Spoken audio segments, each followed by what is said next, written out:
रही हैं। सबसे पहले ग्वालियर जेल में बंद थी। ग्वालियर जेल में बंद होने के पश्चात इनको तिहाड़ जेल भेजा गया। तिहाड़ जेल में फूलन देवी रही। काफी दिन के बाद 11 साल जेल में रहने के पश्चात मध्य प्रदेश के मुख्यमंत्री अर्जुन सिंह थे। उस समय अर्जुन सिंह के ऊपर दबाव बढ़ रहा था समाज का। मध्य प्रदेश के स्वजाति बंधुओं का दबाव केवटों का बढ़ रहा था, कहारों कश्यपों का बढ़ रहा था, निषादों का बढ़ रहा था। वहां की सरकार फूलन देवी को आत्मसमर्पण कराने के लिए तैयार हुई। एक शुक्ला वहां पर एक एसएसपी लेडी एसएसपी गई थी वहां पर। उस शुक्ला ने एसएसपी लेडी ने धीरे धीरे संपर्क साधना शुरू किया। साधने के बाद फूलन देवी आत्मसमर्पण करने को तैयार हुई।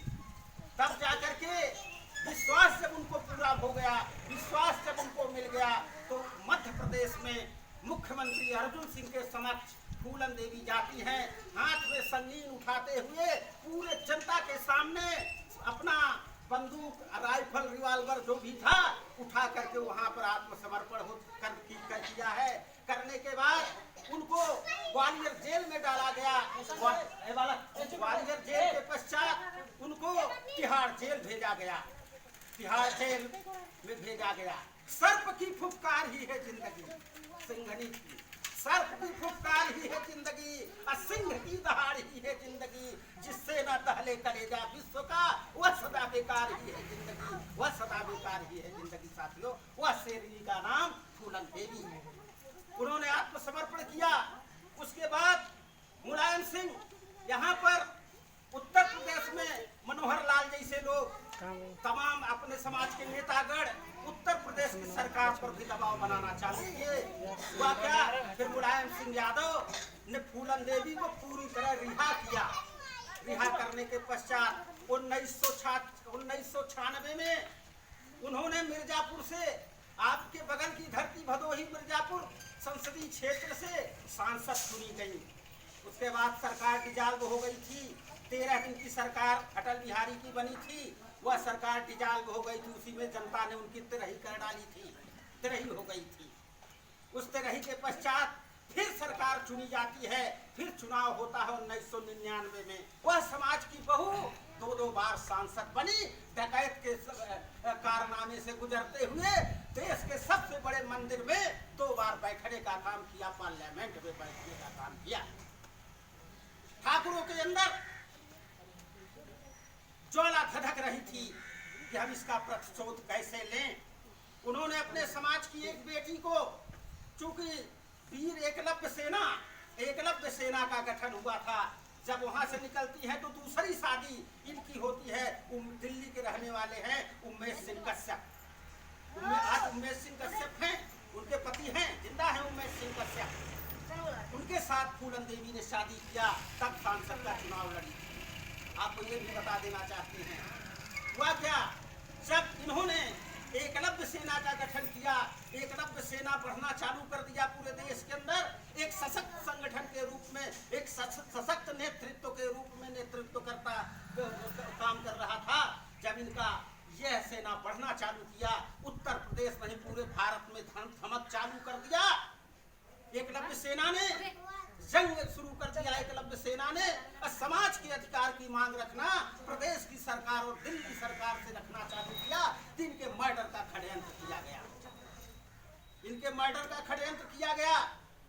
एक कश्यप थी, नाम दिमाग में मेमोरी में नहीं आ रहा है, एक महिला लेडी कश्यप थी।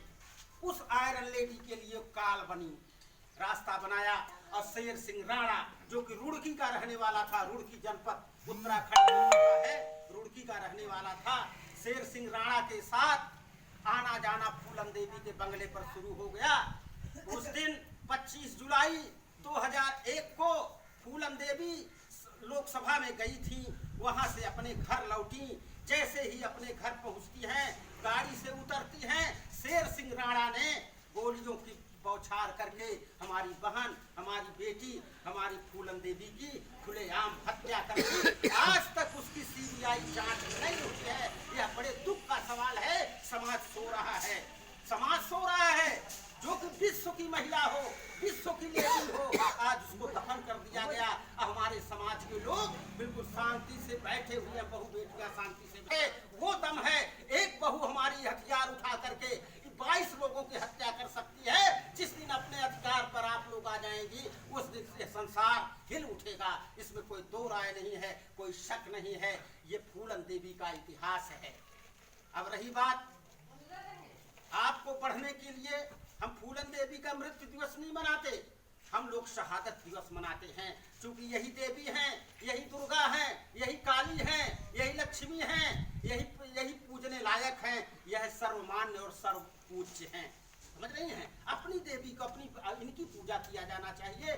कितने लोगों के घर में फूलन देवी की फोटो है? जरा से हाथ उठाएं, ईमानदारी से हाथ उठाए कि मैं चलकर निरीक्षण करूंगा कि है कि नहीं है।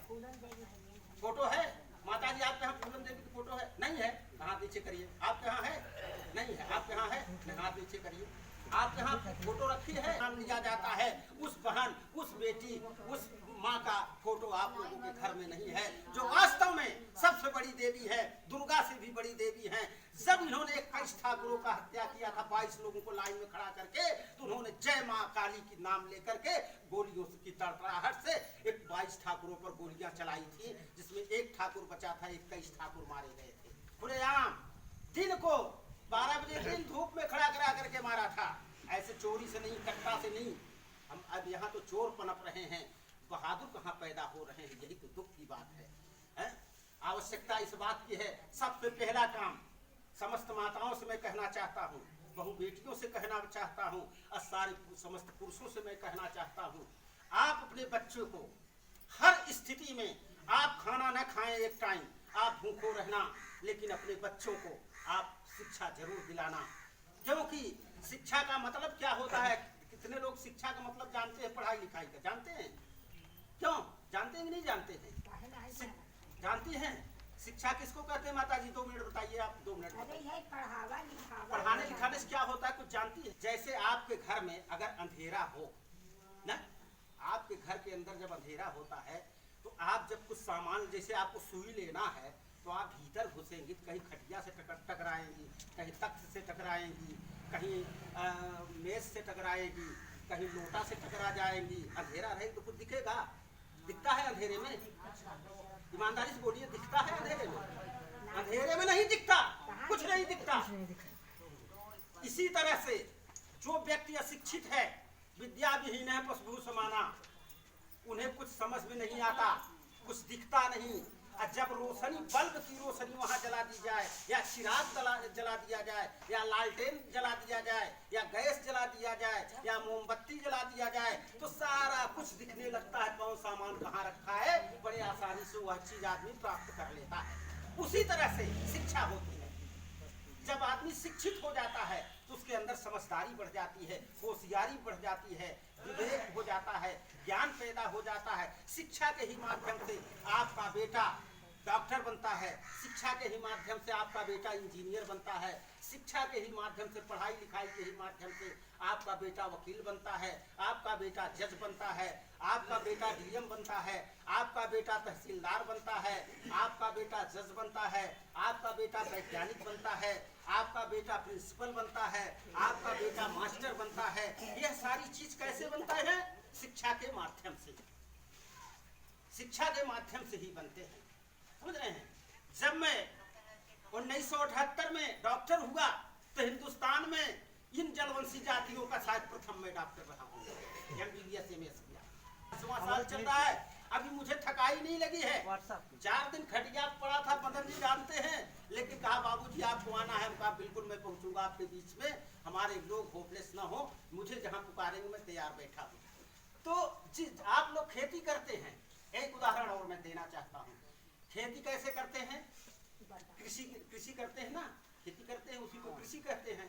कृषि जिस प्रकार पौधों का विकास, पौधे का विकास कैसे होता है? कृषि के द्वारा। समय से निराई, समय से गुड़ाई, समय से पानी देना, समय से खाद देना, समय से उसको काट करके लाना, समय से उसको मारना, मारने के बाद उसको समय से सींच करना, ये सब करते हैं आप। जिस प्रकार पौधों का विकास कृषि के माध्यम से होता है, उसी तरह से मनुष्य का विकास शिक्षा के माध्यम से होता है। यह चीज आप सब याद रखें, अपने मेमोरी में रखें। हम यही कहने आए।